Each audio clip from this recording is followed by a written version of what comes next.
Welcome to the Board of Education meeting for the Weld County School District 6 on this, the 24th day of August 2020. This meeting will now come to order. Please stand and join us for the Pledge of Allegiance to our flag. Pledge allegiance to the flag of the United States of America and to the republic for which it stands, one nation, under God, indivisible, with liberty and justice for all.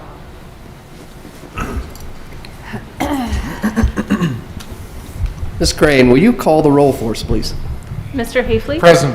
Mrs. Mash? Present. Mr. Matthews? Present. Mrs. Mueller?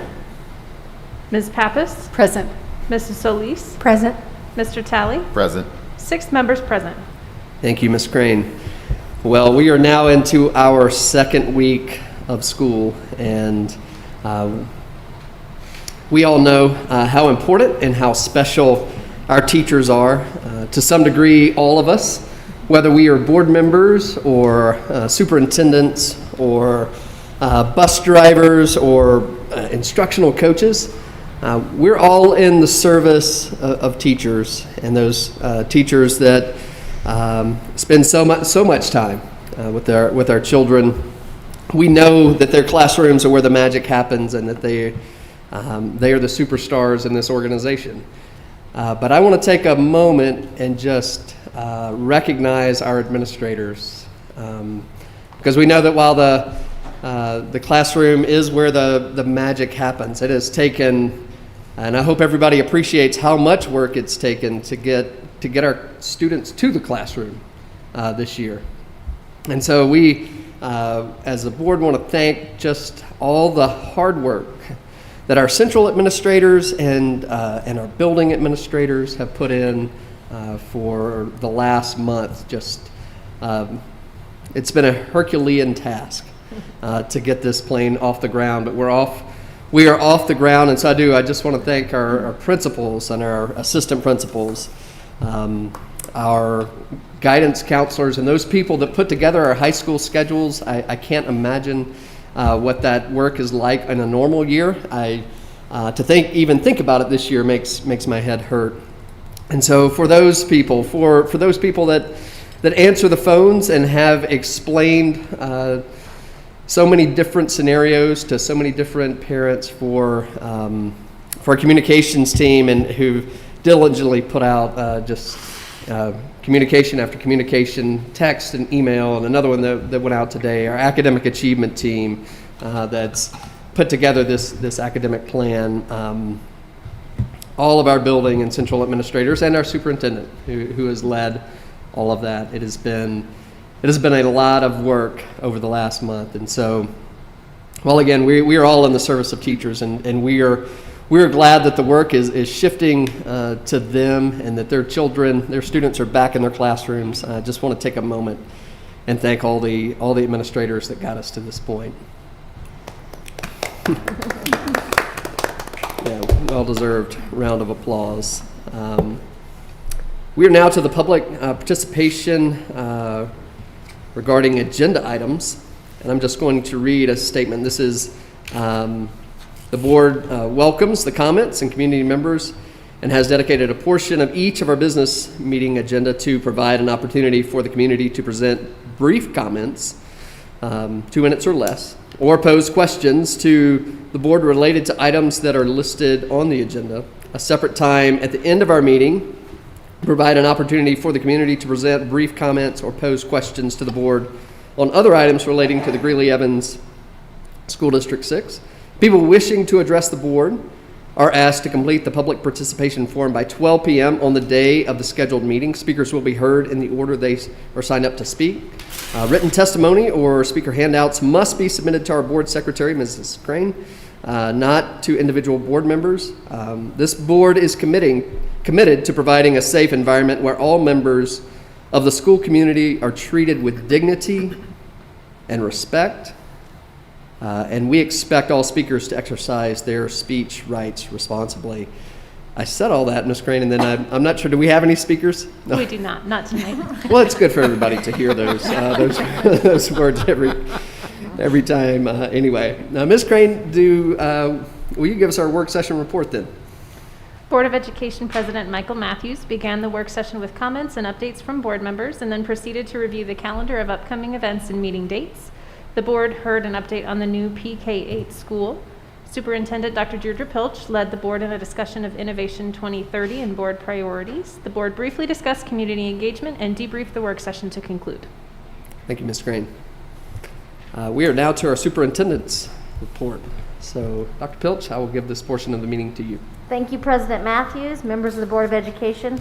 Thank you for your kind words in support of us at the cabinet level as well as district level administrators and all of our staff in the district. I just can't say enough of how proud I am of our staff here in our district and the work that has gone into this opening of school. So we always this time of year celebrate the opening of school and talk about having been out visiting schools and talk about seeing the children return to school and all that goes into getting ready for that. And this year is really special because I don't know that any of us knew what this fall would bring really for us. But what I think most of us knew was we were working really hard in an effort to bring as many students back into brick and mortar school as we could. Certainly for those families that are choosing brick and mortar over going fully remote. I just can't say enough how proud I am of all of our staff and the work that has gone into opening schools. And I don't think there is any conversation I am in anywhere in our community or neighboring communities where there is not some criticism of public education. This has been very difficult for parents and students and teachers and other staff. There is no question about it. This, you said, Herculean effort to get schools open, and it has been. And I think a lot of people are really tired of COVID, tired of masks, tired of social distancing, and yet we needed to open schools, and we made that happen here, and I'm so proud that we did. I will give an update later on the opening of school and talk more about that, but I'll just give a shout out. Mr. Hafley mentioned the Greeley West groundbreaking earlier tonight in our work session. That was a ton of fun last week to come together, do that groundbreaking for Greeley West, and to celebrate with our community the passage of that bond issue that is leading to that rebuild at Greeley West. It's very, very exciting, and if anybody hasn't had a chance to see the virtual concept of what the school will look like outside and some inside, you can go to our district website, go under community, go under bond issue, and you can take a virtual tour of Greeley West High School. It's really quite fun. And then I'll just say that we have welcomed back all of our students now, except for the little itty bittiest ones. So tomorrow, our preschoolers come. So today, the last group of high schoolers cohort came in today. They'll be back again tomorrow, but then our preschoolers come tomorrow. So everybody will be here, pre-K-12, starting tomorrow. And every student who has moved to online should have started online as well. So we are fully up and operational, not in the way that we might have been a year ago, but we are doing school in District 6 and continue to shift and pivot and adjust as we need to.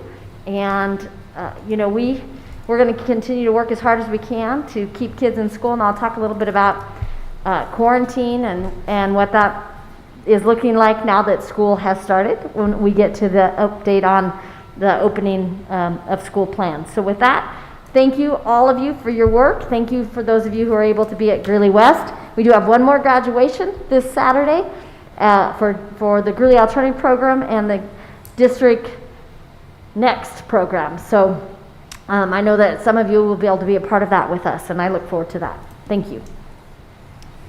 Thank you, Dr. Pilch. We've gone as far as we can go without approving an agenda, so if someone would be so kind to make a motion to approve our agenda for tonight. I move that the Board of Education of Greeley Evans School District 6 approves the agenda as presented. Second. Thank you both. Is there any discussion on the agenda? Seeing none, Ms. Crane, will you give us a roll call vote, please? Mr. Hafley? Aye. Mrs. Mash? Aye. Mr. Matthews? Aye. Ms. Pappas? Aye. Mrs. Solis? Aye. Mr. Talley? Aye. Motion carries 6-0. Thank you, Ms. Green. We also need to approve our consent agenda for the night, and this is also an action item and requires a motion. I move that the Board of Education of Greeley Evans School District 6 approves items as presented on the consent agenda and authorizes the officers to sign any and all contracts. Second. Thank you. Any discussion on the consent agenda? Seeing none, Ms. Green, will you give us a roll call vote, please? Mr. Hafley? Aye. Mrs. Mash? Aye. Mr. Matthews? Aye. Ms. Pappas? Aye. Mrs. Solis? Aye. Mr. Talley? Aye. Motion carries 6-0. Thank you, Ms. Green. Our next item of business are the revisions to G personnel policies. This is also an action item that requires a motion. I move that the Board of Education of Greeley Evans School District 6 revises the G personnel policies as presented. Second. Thank you both. Dr. Pilch, is there anything that you need to tell us about these G personnel policies before we discuss? I think the most important thing for you all to know is that most of them are required changes, with the exception of the Workplace Health and Safety Protection Policy, GBAB, which is a recommended policy. So we're continuing to align with requirements.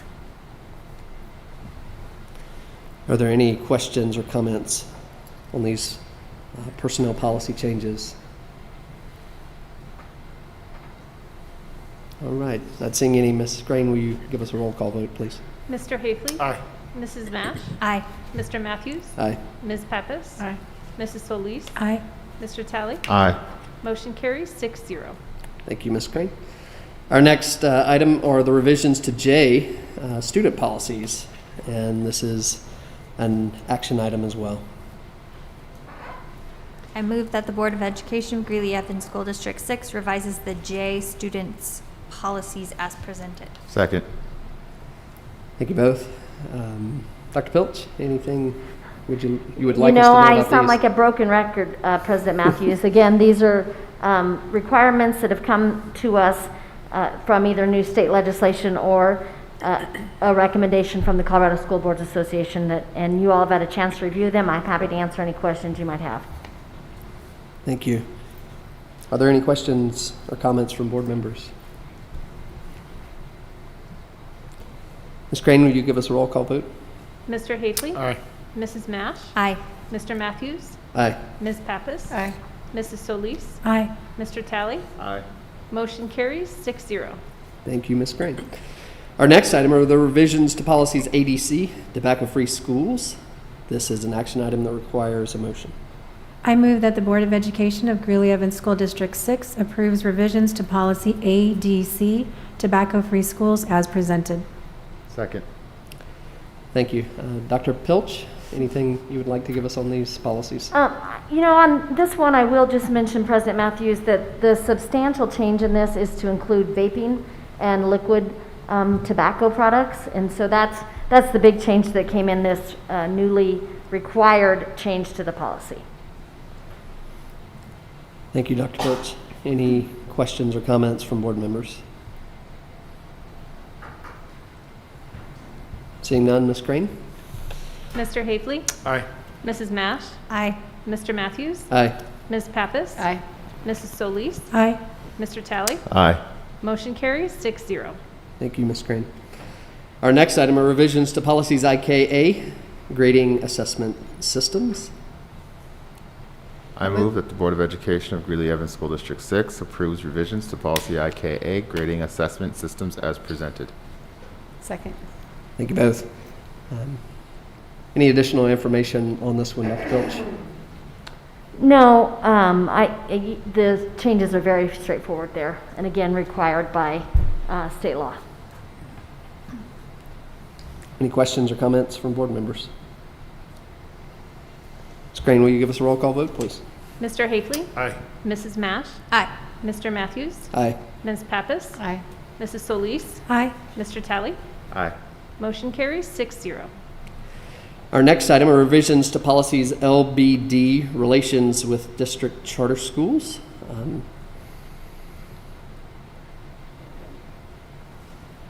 I move that the Board of Education of Greeley Evans School District 6 approves revisions to policy LBD, relations with district charter schools, as presented.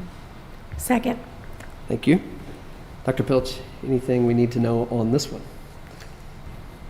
Again, the changes are not substantial, but do relate to other language updates that we've done in policy, like you'll see the change to adding the word marital status, and that we cannot discriminate based on that, age, genetic information, or conditions related to pregnancy or childbirth. Again, that's required changes in our policy. Are there any questions or comments from board members? Seeing none, Ms. Crane, will you give us a roll call vote? Mr. Hafley? Aye. Mrs. Mash? Aye. Mr. Matthews? Aye. Ms. Pappas? Aye. Mrs. Solis? Aye. Mr. Talley? Aye. Motion carries 6-0. Thank you. Our next item is the second read and adoption of policy GBAB, Workplace Health and Safety Protection. I move that the Board of Education of Greeley Evans School District 6 adopts policy GBAB, Workplace Health and Safety Protection, as presented. Second. Thank you both. Dr. Pilch, is there anything we need to know about this one that we don't see in the... No, Mr. Matthews, I will say that for these next 5 that are, or next 4 that are all second reads and adoptions, we discussed at a previous board meeting, so I have no further comment on any Okay. of them. Thank you. Any other thoughts, comments, or questions from board members? Seeing none, Ms. Crane, will you give us a roll call vote, please? Mr. Hafley? Aye. Mrs. Mash? Aye. Mr. Matthews? Aye. Ms. Pappas? Aye. Mrs. Solis? Aye. Mr. Talley? Aye. Motion carries 6-0. Thank you, Ms. Crane. Our next item is the second read and adoption of policy JII, Student Concerns, Complaints, and Grievances. I move that the Board of Education of Greeley Evans School District 6 adopts policy JII, student concerns, complaints, and grievances as presented. Second. Any questions or comments from board members? Seeing none, Ms. Crane, will you give us a roll call vote, please? Mr. Hafley? Aye. Mrs. Mash? Aye. Mr. Matthews? Aye. Ms. Pappas? Aye. Mrs. Solis? Aye. Mr. Talley? Aye. Motion carries 6-0. Our next item is the second read and adoption of policy JLCC, Communicable Infectious Diseases. And this is also an action item. I move that the Board of Education of Greeley Evans School District 6 adopts policy JLCC, Communicable Infectious Diseases, as presented. Second. Are there any questions or comments from board members on this one?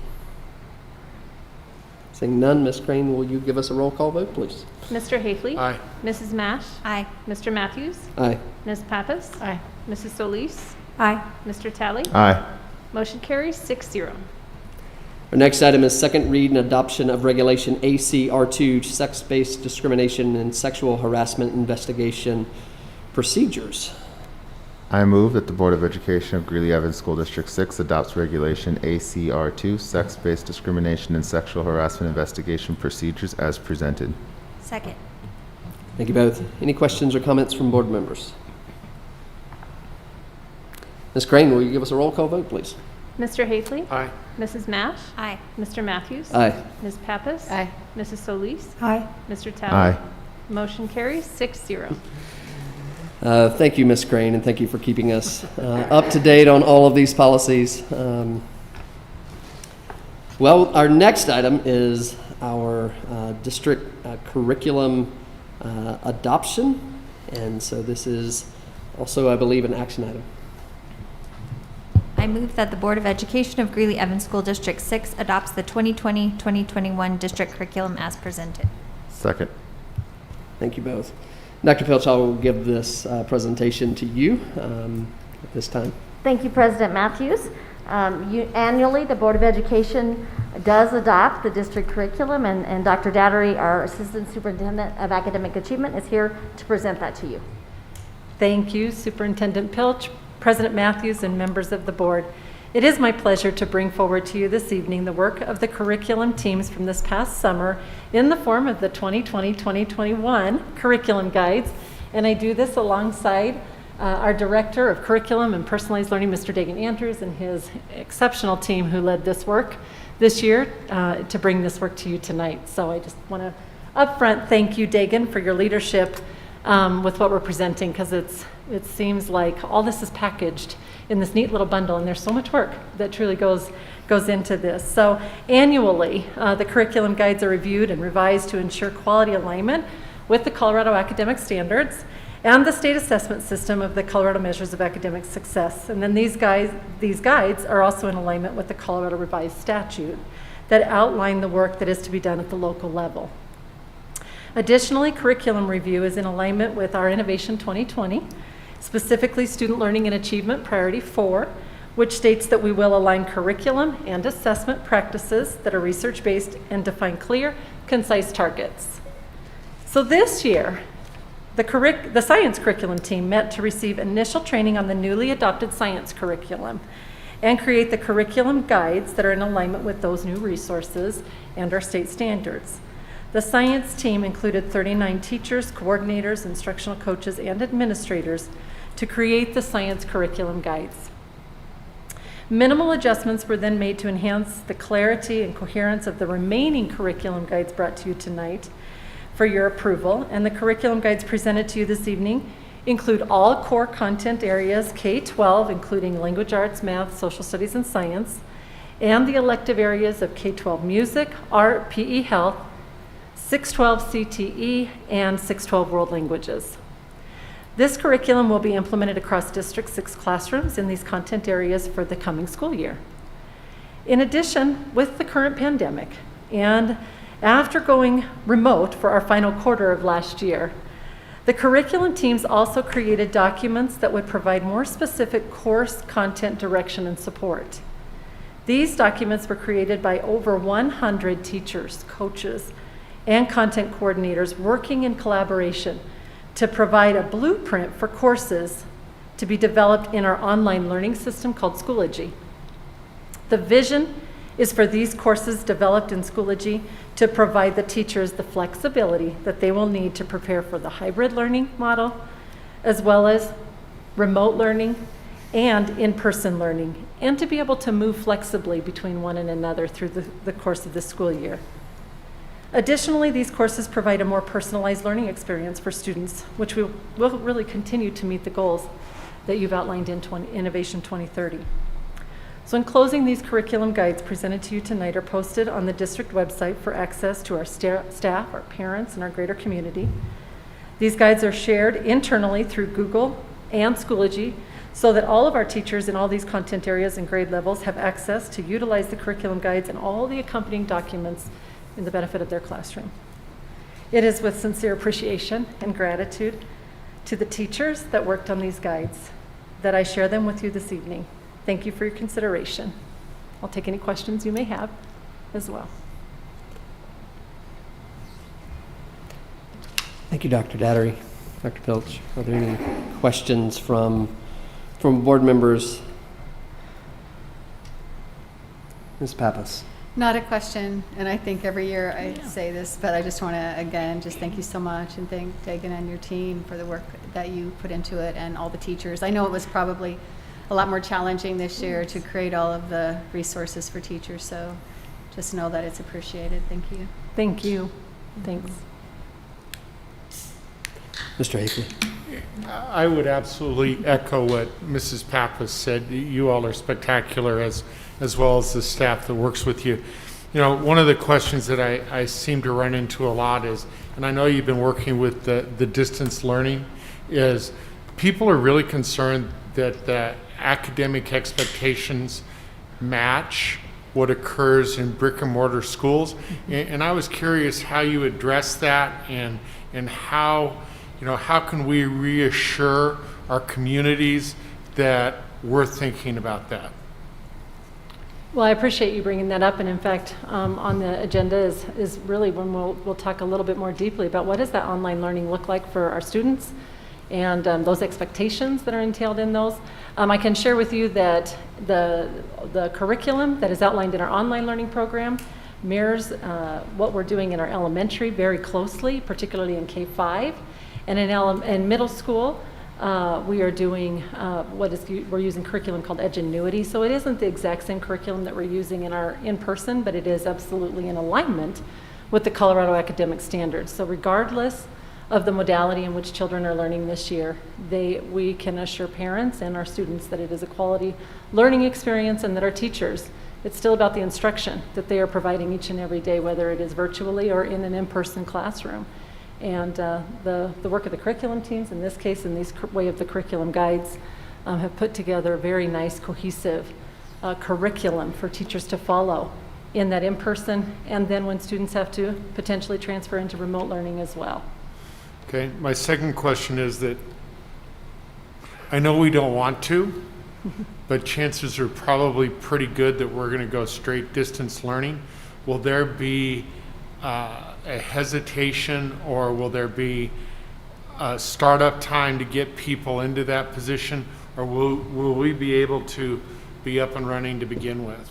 Yeah, I appreciate that question, and that's really the work that the teams worked on this summer, was in preparation of that. And so know that the idea is that they really won't miss a beat, and that students will be able to move right into remote learning and not stop that learning process, because all of this has been built into Schoology, so that it is not something we have to wait to build and figure out how to do that for students in a remote learning environment. So I'm very pleased with that work.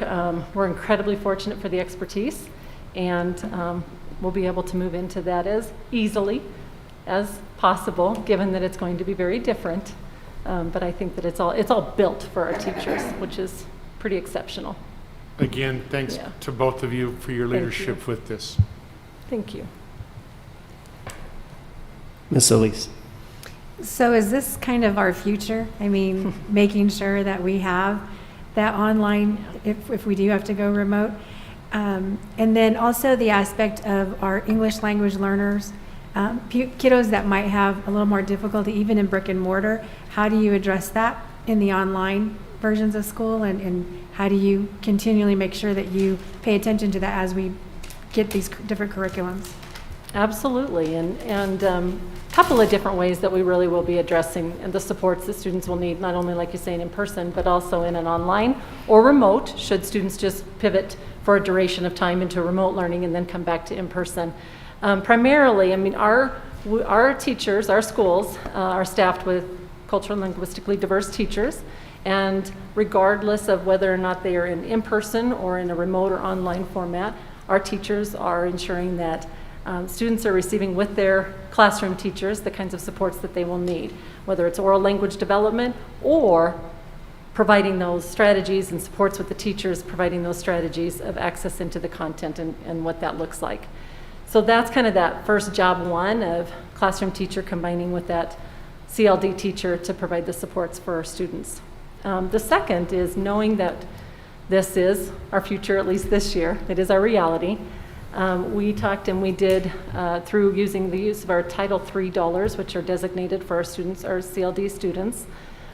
We have hired what we're calling an EL advocate teacher, classified position rather, so it's not really a teacher, it's a liaison of sorts that will help support and facilitate students who are learning in a remote learning environment or online, and making sure that they are getting, the supports that they need, helping support families so that they are supporting their children at home in those environments, so that it's not, so we have the CLD teacher that can support instructionally, but we'll have an EL advocate that can support families and students in those environments as well. So just really making sure that we have upped the supports in that, knowing that that's our current state of, we have some students who currently are in strictly online, and then we know we will be going in and out of remote learning throughout the year as well. And I just had one more question. So at the end of the school year last year, obviously everything shut down, and then we went remote, but parents were at home. So now we have some designated essential workers, and so a lot of those parents would not be at home if we go remote. How do you deal with that aspect? Well, I might even let Dr. Pilch even kind of answer some of this as we're thinking about all of the different aspects that we are supporting our families and our students in this environment and navigating this. Yeah, so I'll just say that we don't have a child care program that is run by the school district. So going fully remote, we know would put a significant burden on families. We do have a task force team that is working with our community partner providers like Boys and Girls Club, ABC, Rodarte Center, to work on possible solutions for children for childcare if we are to go fully remote. I think if we end up going fully remote district-wide, say for the remainder of the semester, we are going to have to work to build possibilities for parents to bring children in if they're safe to come in, at least for supervision. But that's very complex to do in our system. We don't, as I said, we don't currently have a child care program provided by District 6 to where we could just ramp that program up and be able to bring families into those programs. And I think, as you all know, it was one of the factors in making the decision to begin in brick and mortar. There's no question it will be a hardship on families if we go fully remote.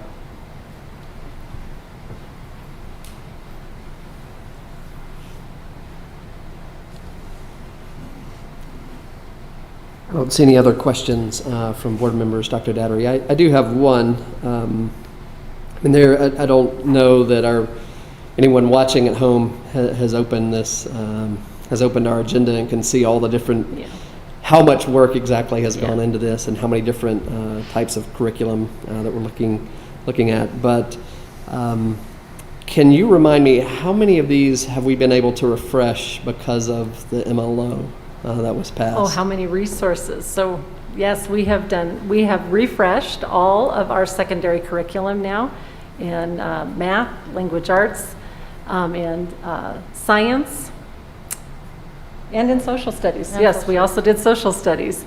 And, pardon? We've also done world languages and career and technical education.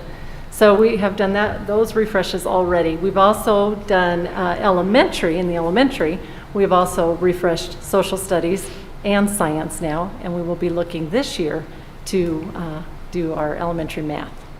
So we could not have done it without the support of our voters and our mill levy override, and it has been tremendous support and asset to our teachers, quite frankly, who have gone into remote. That many of these resources that you all have approved have digital components and supports that have been able to be integrated in to Schoology and really provide the supports for our teachers, both in person to enhance the in-person learning, but then to be able to provide that seamlessness in transitioning to either remote or in online aspects is incredibly important. So yes, thank you. Okay. Just a follow-up question. What would it have looked like without that refresh? I mean, how would we have managed that, or could we have managed that?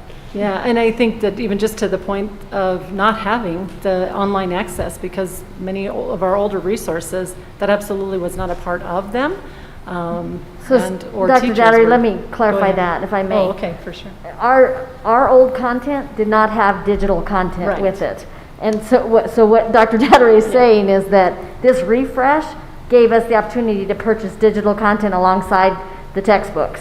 Yeah. And they're included. It's now included with textbook purchases.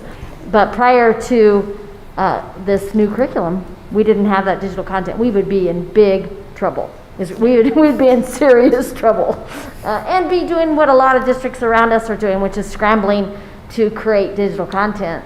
Because if you don't have it, you got to build it. I do. Thank you. Yeah. Ms. Elise.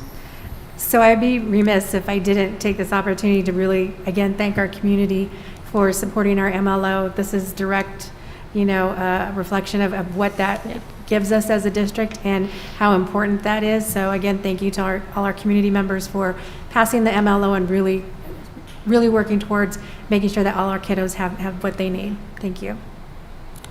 Thank you. Are there any other questions for Dr. Dattery? Okay, I don't see any Dr. Dattery, so thank you. Thank you, Dr. Pilch, and I would echo what Ms. Elise said. Just thank you to our community. Thank you to you guys too for getting that work done so quickly, for refreshing all. I know that was a lot of work, and for just acting so quickly, because again, as we've already heard, we would be in deep trouble had we not. Thank you. Thanks to our voters, and thank you to you appreciate guys. Mr. Andrews. Ms. Elise. Sorry, one more. Every time we talk about new curriculum, I really have to give a shout out to our teachers. you all are going to be doing this work with new curriculum. There's a lot that goes into that, and it's a lot of extra stuff on your plate. And I just really want to thank our teachers for doing the outstanding job that they always do. Yeah. Well, without any other comments or questions, Ms. Crane? Mr. Hafley? Aye. Mrs. Mash? Aye. Mr. Matthews? Aye. Ms. Pappas? Aye. Mrs. Solis? Aye. Mr. Talley?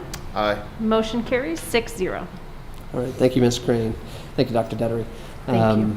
Dr. Pilch, our next item is our online and remote learning plans, an update on that. This is an action item, I don't believe. I think it's just information you're going to present to us, so I'll give it over to you.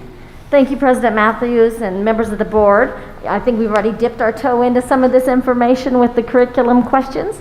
I'm happy to pass this over to Dr. Dattery to take the presentation, and I'm sure more information will just generate more questions. Yeah.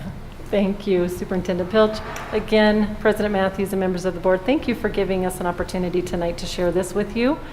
I will just jump right in. There's two parts to this that we would like to share some information with you on. And the first is really around the online learning plan, and then the second is remote. And I differentiate that in that students whose parents, families, the students themselves who have chosen to be in a fully online environment is what I'm going to speak to you about first. And just differentiating that they are, not in an in-person environment at any time during the day. They are fully at home learning, and teachers are teaching them remotely and through this online environment. And the second is when we need to move into a remote learning where in-person classrooms need to go home for a duration of time before returning back to in-person. That's what we're referring to as remote learning, because that can look different in different ways. So I want to talk to you about both of those. So the first is really, as I mentioned, is in online. And so I want to just start with what did that timeline look like? How did we begin this journey, knowing that we have not had a fully functioning online school for a few years. And so we knew that needed to be an option for our families in District 6, as many of them had indicated that they would like to have that as an option, is to teach and have their children taught at home. So that initial meeting, when we began putting together our online program, began June 3rd of 2020. And I do say online program, it is not a school. Our students are still attached and a part of their school, but they are learning in this online program. And enrollment began for students in this way. July 6th, we opened it up to families and parents. And then we began the transferring or hiring of teachers. In some cases, we had to hire a few. Mostly, we looked at, all right, where are students coming from? Because these are still our students. They're just not in a brick and mortar, but rather choosing to be in an online. So we had conversations with teachers who indicated they wanted to teach in this way, started with them, and then also in some cases, principals had conversations who would like to, as this got closer and we were getting a more finite number of students that were enrolling in this. So that began at the end of July. And then training, as it did for all teachers, began on August 7th and went through to the 19th, because we did begin school, as Dr. Pilch talked about earlier, just last Thursday in online learning on August 20th. The curriculum, as we kind of talked about just a little bit earlier in the presentation, for elementary is really following our district curriculum. It is the same curriculum, supports and resources, and general work that students would do in an in-person, in the way of Wonders for elementary, RMSE for Reading Mastery Signature Edition if they are in K1, that's the literacy curriculum, and then Engage New York Eureka Math for K5. Additionally, the social studies is the same and science is the same. Quarterly kits, however, we knew that a lot of our teachers have those resources, manipulatives or whatever it may be, at school for students. So we knew we needed to put together what we have put together coined as quarterly kits for our students so that we could send them home and have those resources available for students, whether it is maybe a textbook, rulers, manipulatives, whatever it may be. So those will be refreshed each quarter for students as necessary. In secondary, and this is looking at grades 6 through 12, It's a little bit of different depending on whether it's core, whether they are in middle school or in high school. So I'll just walk you through that. Edgenuity is the main curriculum that we are using in core classes, primarily in the middle level. It is also being used at some of our high school classrooms for some of our high school students as well. So Edgenuity is an online, fully online platform that we have used in our district for several years. And so there's familiarity with our teachers as well as with several of our students who have been in that platform before. In addition, however, those are for core, so when we think math, social studies, science, and language arts, our teachers are providing elective courses for our students, and students access those courses through Schoology, just like they would in any other, even in person, as well as they access their teacher for advisement daily as well, and any assignments that might be pushed out through advisement in Schoology. And some of our high school courses are also, our teachers are teaching an online class as they would through Schoology, as they would for their in-person. And then I put here this idea of synchronous learning. In several of our high school classrooms, students will be learning alongside, that are in online classes, are learning alongside students in person. It is not in every classroom that occurs, but it is in selected classrooms, and because our high schools are really running programs to support kids in the variety of different coursework that they are choosing to engage in, and trying to provide the same kind of learning environment and experience as students would experience if they came to in person. So that's the reason really that you hear me speak to a variety of different ways in which our high schools are trying to meet the varying needs and meet the needs of kids in these different ways through either Edgenuity, Schoology, and even providing that synchronous where students can learn right alongside, but virtually at home in the classroom alongside their peers in some cases.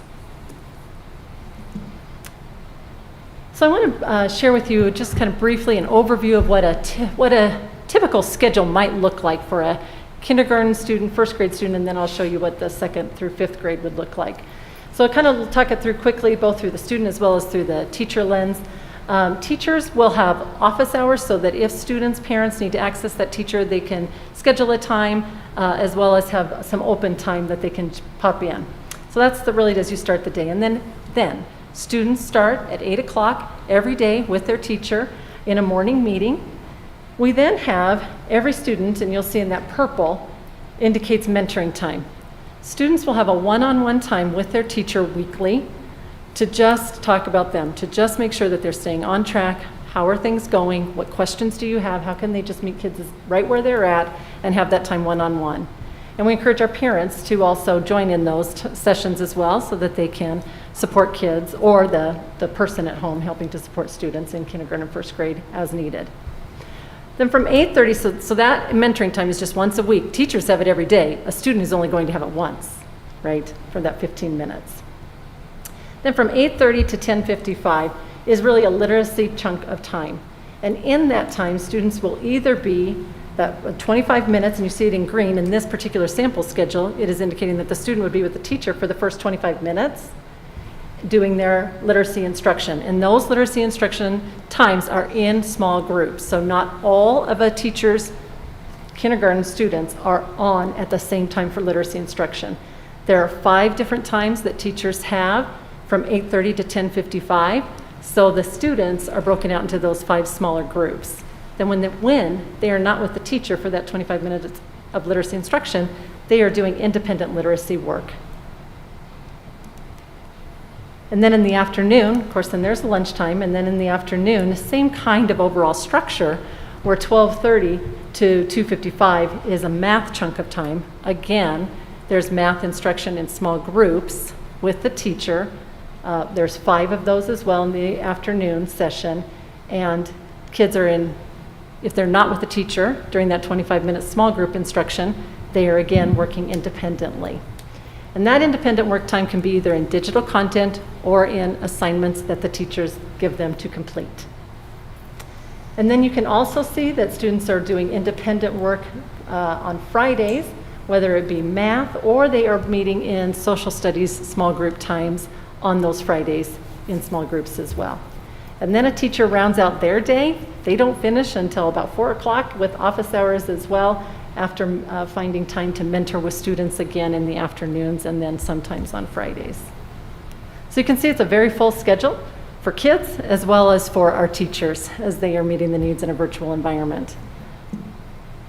And this is a very similar scope with the morning, and you'll see this is really, I'm just showing you the morning, and then the afternoon is very similar to what you saw with the primary, but you can see that in this particular example, again, office hours, then the morning meeting, all students getting on at 8 o'clock. Mentoring time is again one-on-one with the teacher. We have several of those scheduled. As the kids get older, those times go from 15 minutes usually to around 10 minutes, and those are pretty quick times. And then you can again see that independent literacy time, small group instruction, and then you'll also see where there's more social studies time as the students are getting older. That social studies and then science time comes second quarter, increases in the number of times that students are in those small group instructions with the teacher. So when they are not in they'll have independent literacy time, they will have literacy instruction during that time, then they will work also in independent math and have math instruction with the teacher in the afternoon. So in order to make all that work, we know we need to have what we are coining as a learning coach, for our students in grades K-5. And that may or may not be the parent. It could be a grandparent. It could be some guardian of the child. It could be somebody who's in maybe child care. But whoever that is really helping to make sure that that student gets on at the times, whether it's advisement or their learning times throughout the day with the teacher, making sure they're ready to go and ready for learning, that they're attending their mentoring sessions, and they're also helping just to monitor that independent work time, making sure kids are completing those assignments. The one thing I cannot do as a teacher when kids are working at home is I can't walk around in between their desks. I can't make sure that they're on task and getting those assignments completed. So this whole idea of the learning coach is instrumental and critical, quite frankly, to that student's success. It also, we also are encouraging them, giving them ideas. The teachers are having ideas for them, and not only integrating the arts and music into the learning, but also saying, make time for that. And here are some ideas and things that you can do with your child as well. I'll quickly share with you now what a middle school schedule looks like. It is different because Edgenuity, as I explained to you earlier, being an online platform, is very self-paced.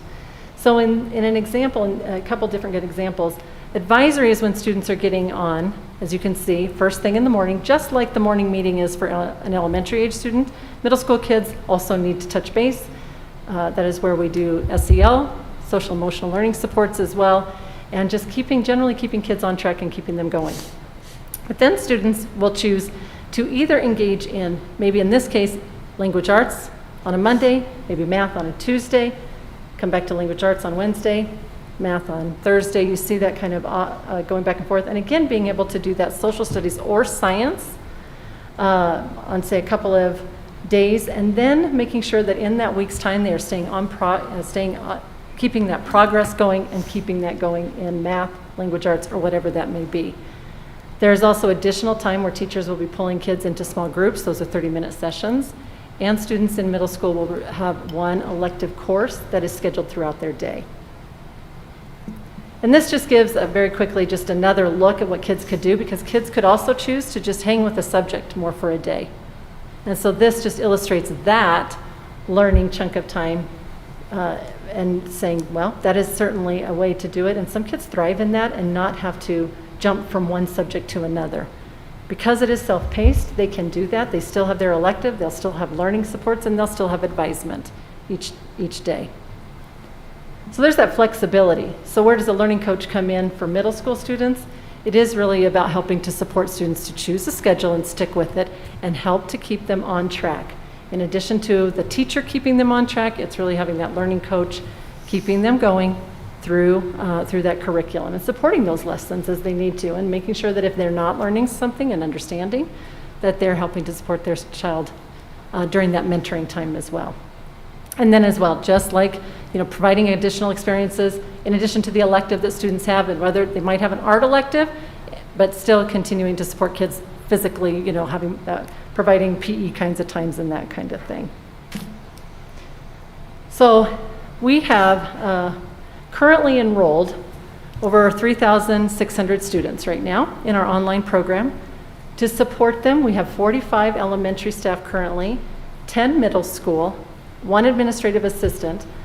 We have high school teachers at our high schools. As I mentioned earlier, our high schools are implementing their own programs, so they have a very number of different teachers supporting their high school students at the high school levels. And then, of course, we provided training for all of the staff in online learning from August 7th through the 19th. In order to help not only our teachers learn how to teach in a different way, we also are working to provide training for our parents and our students on what does this look like. And it is very different. So we did encourage and asked all of our parents to attend an orientation alongside their students. We offered 5 of those, 1 of which was in Spanish, and 4 others at varying times throughout the day. We also put the slides up for parents to access if they weren't able to do any of those. And it really just went through these different things of what does it mean to be a learning coach? What are those expectations? What's the day look like? Because it's very different than maybe what they experience when they drop a student off at 8 in the morning and pick them up at 3:30 in the afternoon. What are the supplies they need in this kind of learning environment? Monitoring in progress, the grading system, what is that? And then how are we going to make sure that we keep communication back and forth from school to teacher and to parents? And with that, the communication is really, we've worked in several different ways to make sure that we are trying to keep our parents with us and our students on track. Online learning webpage was created. It is ever evolving and responding to the needs of our families as they're telling us what they need. We have continual email communication. We have an assistance request form that we just created so that if there is something very specific that they're not getting their questions answered, a much quicker response way in which we can address those questions through this form. And then teachers, now that they have their kids, this is we just finished the 3rd day, them being able to reach out and work with parents directly is important. And then, of course, as I mentioned, the welcome orientation. So that's really about our online learning program. In remote learning, as I mentioned a minute ago, that will look a little different because it's not ongoing for the entire school year. And so we looked at that and said, what are some of the things that are similar, certainly, to the in-person, as well as what would that look like in this environment. So in elementary, students will be sent home with a Chromebook. It is all students now have a Chromebook assigned to them. We are fully one-to-one, and all students have a Chromebook assigned to them. So if we know that they're going home for a duration of time, those will be sent home. And then as far as attendance goes, continuing with what they do in person, students are counted for an AM time and a PM time. And we will do that very similar to what I showed you in the schedule for online learning. It will look very similar for students when they go into remote learning. And teachers will assign what those scheduled times are for students in their small group instruction for both math and literacy, as well as getting them onto a morning meeting. And for students who are not able to access the internet, we will be able to provide and prepare paper packets for them that will be sent home with them. And then we will just, as long as that work is completed, students will be entered in as attending, because that looks different for them. And we can make those kind of adjustments. So the schedule for an elementary student, like I said, is starting in that AM meeting. There'll be that small group instruction, as I mentioned, very similar to what the online learning looks like, as well as individual conferencing for students as needed to keep them on track and keep them going. And then students, as I mentioned, even in the digital content, we talked about that a little bit ago, utilizing Lexia, Zern, and ST Math, which are all programs that students are familiar with, utilize every day and in person, and that will just be a seamless transition into that at-home learning. So all of this is really about what are they doing in person and just shifting that into at home. And students are learning right now as we speak how to access Schoology in the elementary grades so that in the event they have to do that, it isn't something new to them. Secondary, similar, if students need to go home for a duration of time, again, they also have a Chromebook. Every student has one.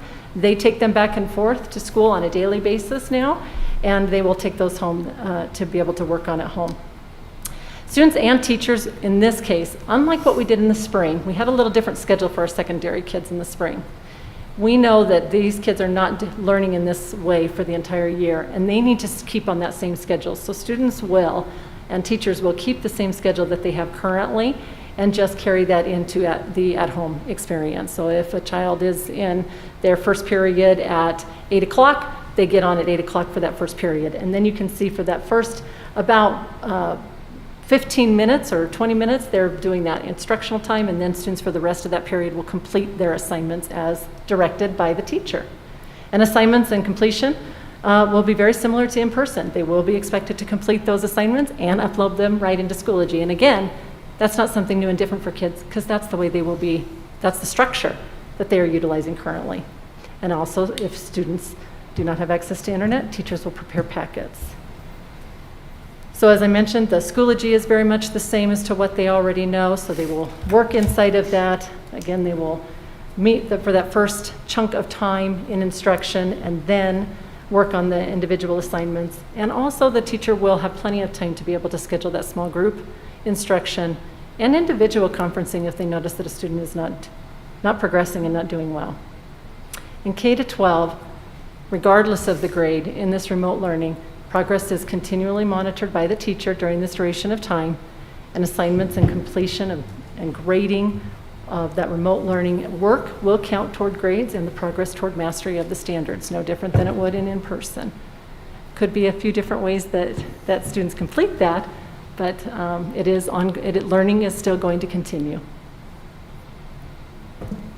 So I thank you for your time. I hope I was able to maybe address most of the things that you might have had questions around, but certainly if not, Dr. Pilch and I are able to answer questions. Thank you, Dr. Dattery. Ms. Elise has a question. So I'm sure it's kind of happened on its own, but I was wondering if individual schools have had any kind of parent support connection so they can kind of talk to one another and support one another through this process. I know it's been really difficult for some parents, and I was just wondering if schools have developed anything like that. Not that I am aware of. I have not been able to reach out and ask that question, so I am not sure that they have actually done that. I know our Family Center has reached out on a more broad scale for the families that they are working with and providing that kind of support. While I am sure they are in different ways, I just cannot give you an example. Our work right now with families is primarily reaching out to get every family into school. So right now the work is still looking for families who have not yet shown up for school and determining where those children are and if they're in school somewhere or not. So that's been the really big work right now around the outreach to families. Yep. And then just one more question. So I know that we had been working really hard to get one-to-one devices. Can you just explain how we did get to that point? Well, we looked at how many we had. Our IT department has been working on this really since May, when we knew that this was a real possibility. Toward the end of May, we knew that this was something that we needed to be amping up for, and we weren't very far off. It was because, again, of our mill levy override dollars, we have purchased over the past several years many devices that are in the hands of kids. So in some schools, we actually could say they already were one-to-one. And then our IT department just looked at what's the gap and how many did they need and purchased those with our finance department. We got them just the last of our computers, I believe have arrived, and all of our students are now have that one-to-one capability. So did truly an exceptional job of saying school is starting and we need those, and together they were able to secure them and get them here on time. So that's exciting. Yeah, I mean, it's unfortunate that we're here, but exciting that we are at that one-to-one. Right. Mm-hmm. Yeah. Thank you. Mr. Hafley. And I apologize, I have several. With the online component, it seems like the student-teacher ratio is really, really large. Yeah. And that's a concern for me.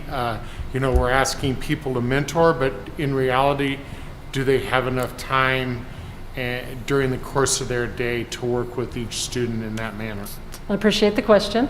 And I can tell you that, in fact, just today in Cabinet, we had some conversations as we've been monitoring the numbers, knowing that we still haven't, I need to just say first up front, we know we have not stabilized. We continue to enroll students, and we continue to have students decide, this is not for me, and they want to go back to in-person. So there is still some flux. But we are noticing that we have had more of an increase than we have had students moving into in-person. So our numbers were good for the number of students that we had at the time we hired teachers, and we are going to be hiring a few more teachers in the middle level and likely as well as in the elementary to get those numbers back to a manageable place.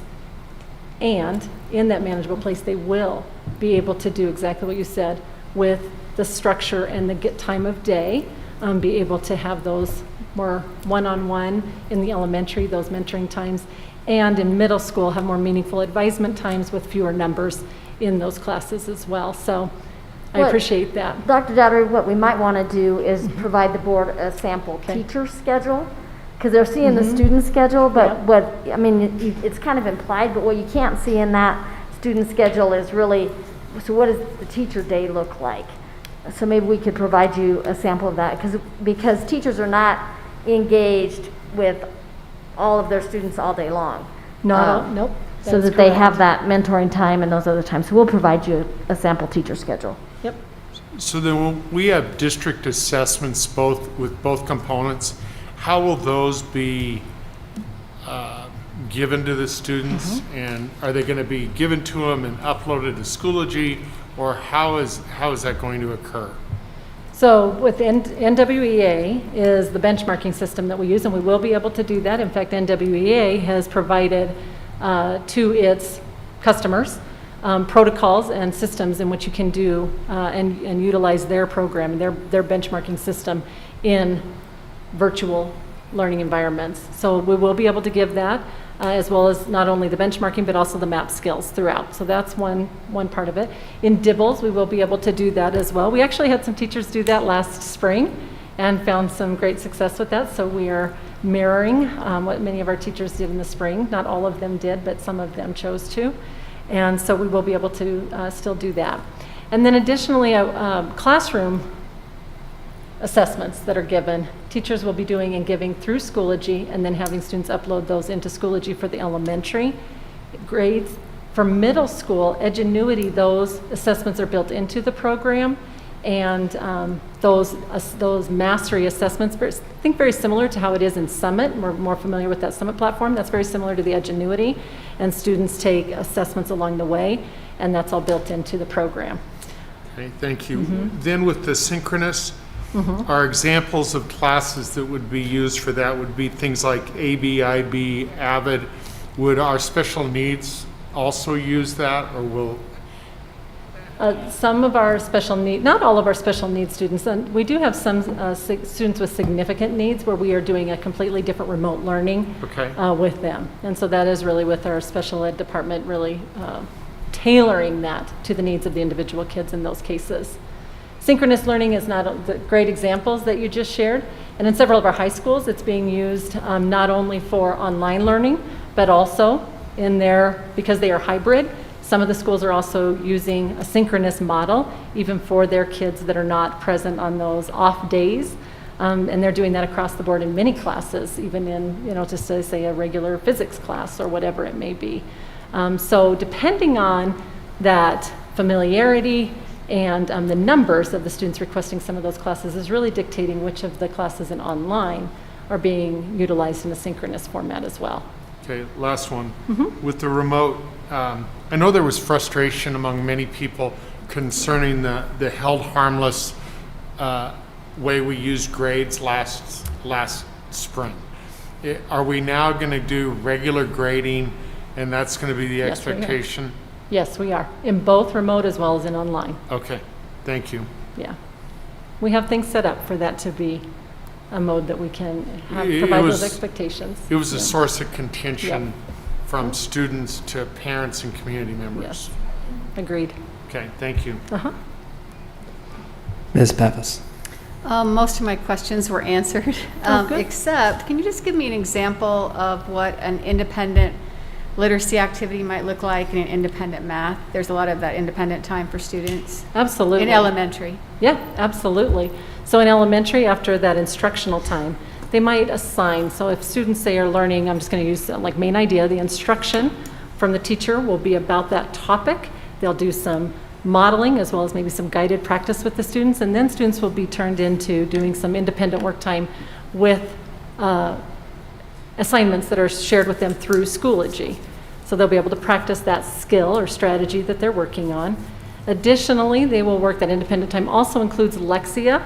So depending on how many times within a week, if a student is on grade level, they will be in Lexia 2 to 3 times in a week. If they are not on grade level and need to progress more quickly, they will be in Lexia every single day and moving through that. So it's kind of like utilized as like a tier 2 intervention at that point. And then additionally, that independent reading time. So when you think about those chunks of time, it really equals that independent work time. But it's not all one thing. It's really a couple of different activities that students will be asked to do.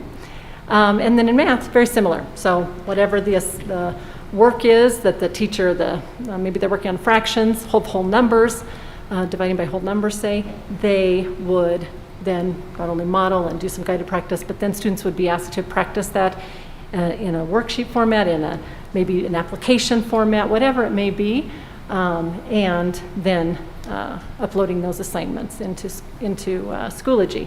Additionally, they will be working in Zern and ST Math as well. So young kids, ST Math, and then the older kids in Zern completing assignments in Zern, which is a digital platform as well. Thank you. I think it's Ms. Mash next. I was just curious about students without internet access. Do we have families who have chosen online learning who do not, or was that more for if we have to go remote? It's mostly for students who need to go remote, though we are finding there's a few that don't have stable internet access as they have gotten into this. So just today and Friday, we were learning of a few more students that needed that. It's not a significant number. And so we are working with our IT department to problem solve, because students need to be able to be in an online, on using the internet. It doesn't mean that they're always on the computer. But for about 3, maybe 4 hours a day, throughout the day, they do need to access it. So we need to have a reliable way for that to occur for them. So it's not very many students, but we're certainly problem solving that and supporting our families, because we don't want that to be a barrier. But I want to be clear, it is a barrier. I want to be honest. I mean, we are doing everything we can, but the reality is these hotspots have limited data on them, and if we're asking kids to stream video all day long, this is a barrier. I want to be honest about that. Any school district that is indicating that internet access is not a barrier is not being completely upfront about how complex this is. If you are in a community that does not have citywide, countywide internet access, this is a barrier. And it worries us greatly as we think about going fully remote. And I just want to be upfront about that we're continuing to work to try to find solutions on it, but it is not perfect. And it's another reason we need to be in brick and mortar as much as we can for as long as we can. Right. Thank you. Thank you. Mr. Talley. You spoken a little bit, but could you expand on how are you providing services to students who are on IEPs? On IEPs? Yes. Very tailored to what their needs are. Again, much like I kind of spoke a little bit earlier about our students who are learning English as a second language, and they have a CLD teacher that is working alongside them and with their teacher, very similar with our students with special needs. And so, in fact, just today, again, Tom, as we're looking at where are students at, now we have their rosters. Their students took Thursday and Friday to get in and get to know their teachers, and now today as they're settling in, it's really getting our special ed teachers know who their children are. They have their caseloads in their schools, and oftentimes they've been working with them for more than 1 year, and can now work with the teachers in an online environment to make sure that they are doing well.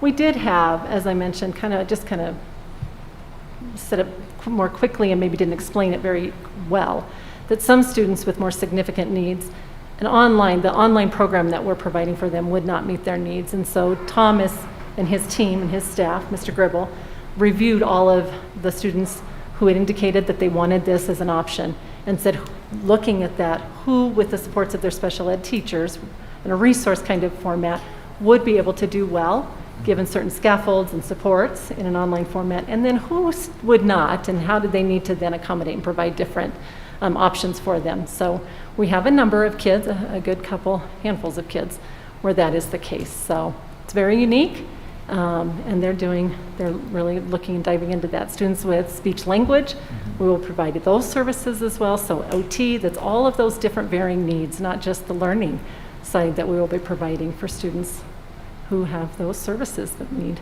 to keep them going. Thank you. Yeah, thank you.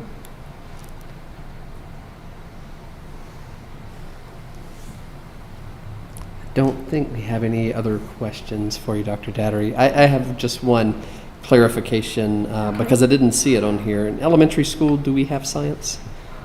So second quarter, we'll be looking more at science. We started Okay. with social studies. All right. Science being so hands-on and it being a new curriculum at the elementary, we knew it would be wise for us to start with one, and they'll really focus more on social studies in first quarter.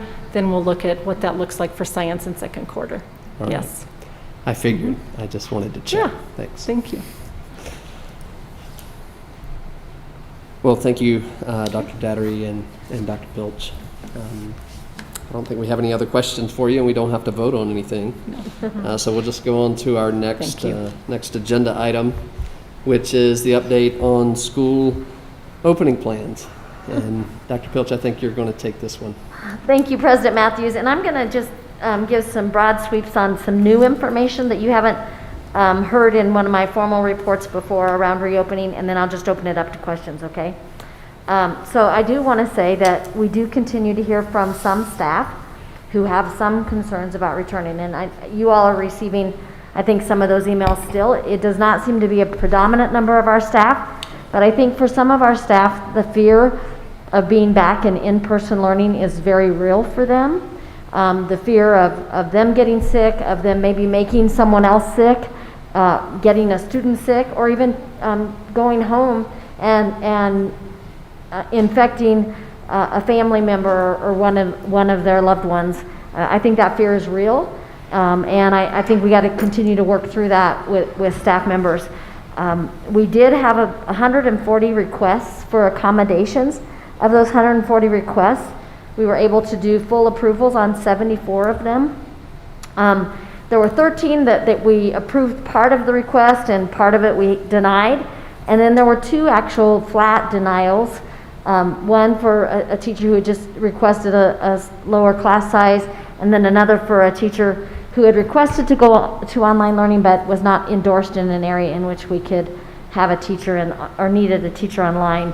So we worked with those folks on some other accommodations, but could not accommodate those kinds of requests for those 2 staff members.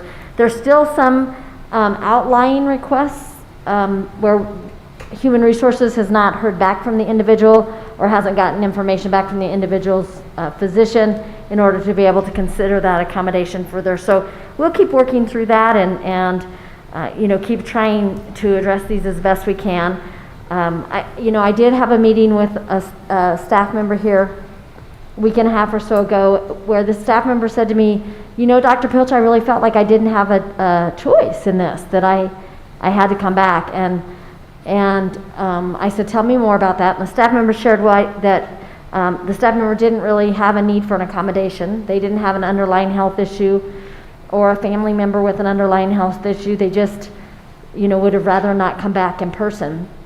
And I was frank with that staff member and said, you're right then.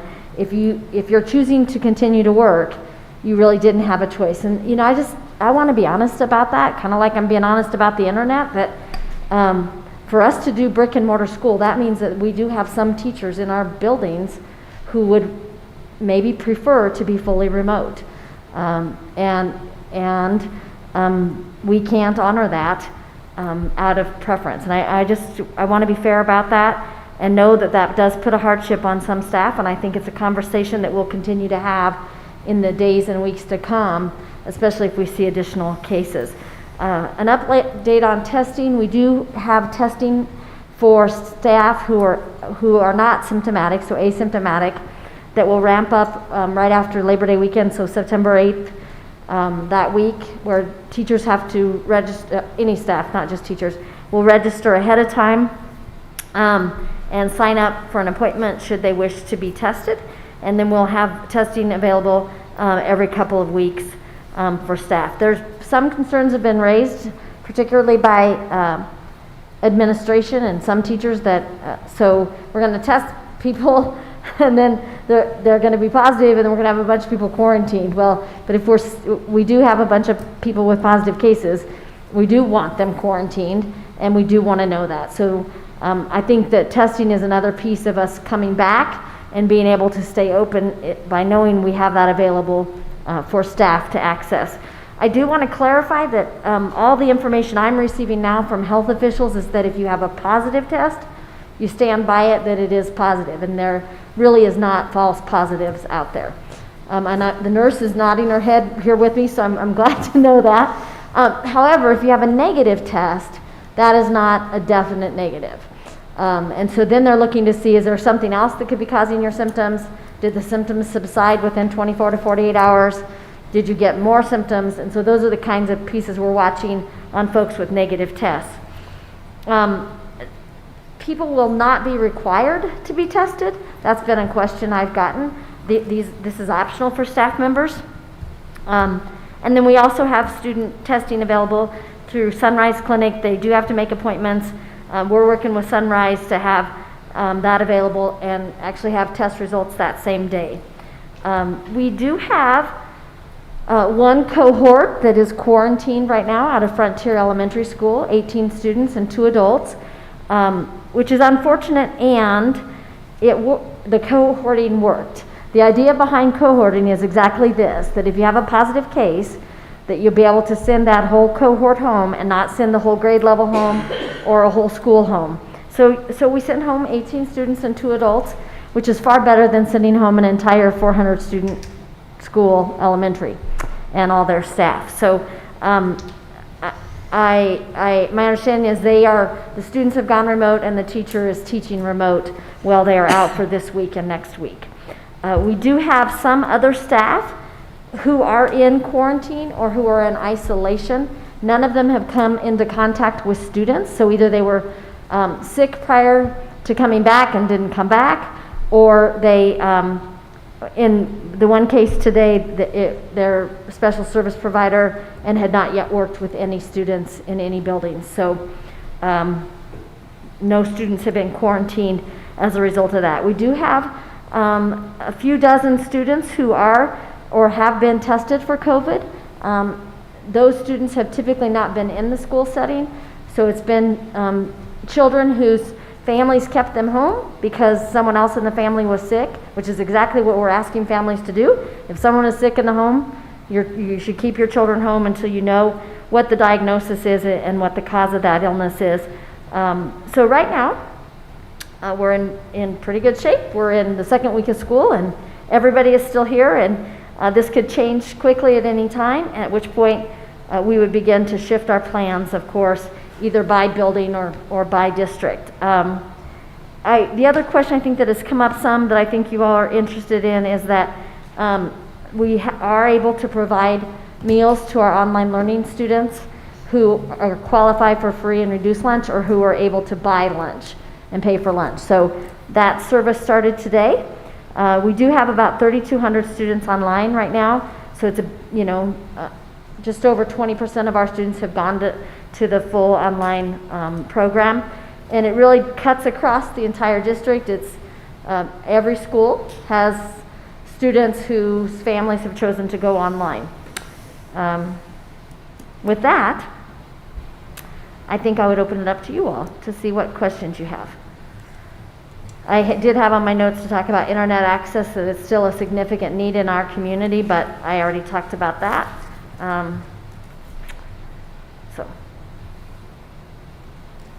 What questions do we have? Mr. Hafley. I have 2. I know Ms. McCarty has done a good job of developing protocols for all of our health clerks and what they need to do and who needs to be sent home and how they need to be worked with as they see indicators. Have those protocols been shared with the staff members so they have an idea of what's being expected and done in the health clerk offices? I don't know. Theoretically, they're all public documents. They're all, they're all public documents. They're all posted. But I will tell you that we have not pushed those flow charts out to teachers from our offices. We're pushing out so much information as it is to teachers that we're being really judicious about that. Principals all have that information. I think if teachers want it, they can certainly get it. I don't, the other thing I would say is with just pushing those flow charts out without a training would not be appropriate. We've done extensive training with principals and with health clerks and school nurses to follow those flow charts and to explain what they mean. So I would not advocate that we do that without additional training. Okay, thank you. My other question is, have you had any challenges with any staff not wearing their masks? Not that I'm aware of blatantly. There are challenges in that not all staff understand how to properly wear a mask. So I think the biggest challenge is helping people to know to wear the mask up over their nose and not down below their nose, or pull their mask down to talk. And I know I sound muffled. The mask I'm wearing today is not great for this, and your inclination if you are trying to talk to people might be to try to pull your mask down and talk. So I think those have been the issues of really helping people to properly use the mask and manage the mask. But we have not had staff who blatantly are refusing to wear a mask, no. Nor children. Okay, thank you. Ms. Pappas. This has to do with masks. I understood that we were going to get masks from the state. Did those come for teachers? Yep. Yeah. N95 masks, they get one a week. They'll come for 10 weeks. They're for anyone who is student facing. So I don't know, we're doing an inventory of them, first getting them out to schools and then figuring out if that means masks for us or not. If we don't know if we're in that count as student facing, but yes, they did come last week. Okay, and then another question I have is, how are we doing with class sizes? Because there's fluctuation with the online registration. Yeah, we keep managing class sizes. I know that Mr. Tuttle and Mr. Asmus are continuing to work with principals on that. We did push out to you all updated numbers as of August 20th, but it's the 24th now. We're 4 days later, so I'm sure there have been yet some additional changes. So it's, we're working hard to try to get everybody under 25. Okay, thank you. And then I know that you had talked about having the English language learners at high school level in the building 4 days a week as opposed to on the cohort group. Is that happening? Yeah, it is happening for students who are non-English proficient, and for some of our students who have significant needs through our special services programming. Thank you.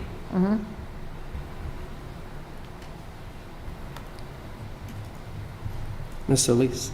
So now that we're a week in, are there any new concerns that we've had around COVID in the district that you know of or heard of? And your answer maybe no, but now that we've had a week in, I don't know if anything else changed. Well, I think that for everyone, it is hard to be vigilant about the practices that must take place to prevent the spread of the virus. And I think that is work we continue to do. So for example, I was in some classrooms last week where there were plenty of open seats. We've gotten class sizes down, plenty of open seats, and yet the students were sitting all right there in the front, right by the teacher. So I think, that it seems to me that it would be intuitive that you should spread those students out and the teacher should get away from them. But teacher practice is to bring kids closer. Those of us who have been teachers know this. You bring kids closer, you engage them. And so I think I've been surprised by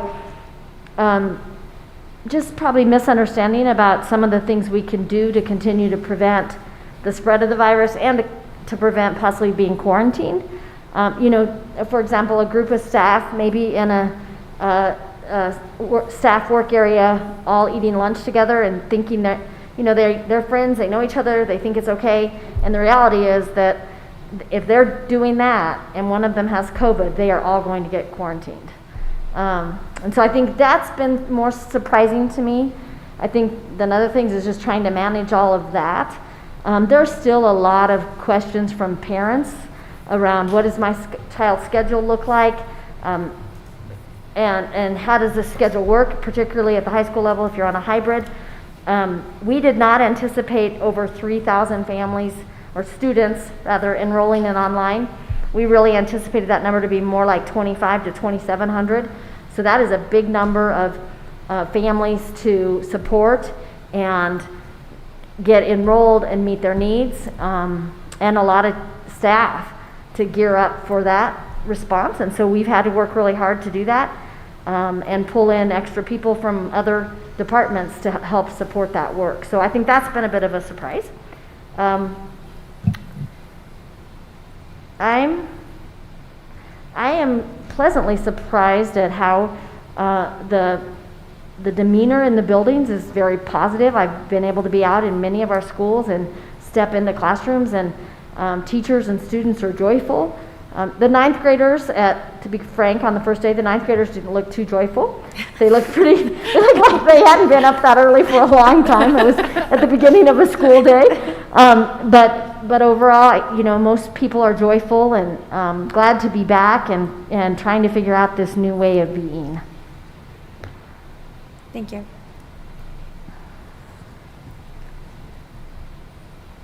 Are there any other questions from board members? I have just a comment. We had lots of folks who were asking where they could find accurate information about test results or not test results, but the number of cases, the positivity rate, things like that. And the Weld County Health Department has updated their database, and I find it helpful and easy to read. Can show you the number of new cases each day, the positivity rate for Weld County, which is currently at 3.7%, which is great. So we've dropped below that 4%, which is excellent. Mm-hmm. Any other questions, guys? I started off saying that it's a Herculean effort, and I know it has been. And so thank you guys for, and our teachers for doing this work. It is great to have our children back in school, and we know our children need to be in school as much as they can be. So thank you. Our last item is public participation regarding non-agenda items, and I don't believe we have anybody to speak for this either. So we've come to the end of our meeting. If you're watching and you do have children in school, thank your teachers. Thank your building administrators. Thank the people that are serving you in such a sacrificial way. So we appreciate all of you, and our meeting is adjourned.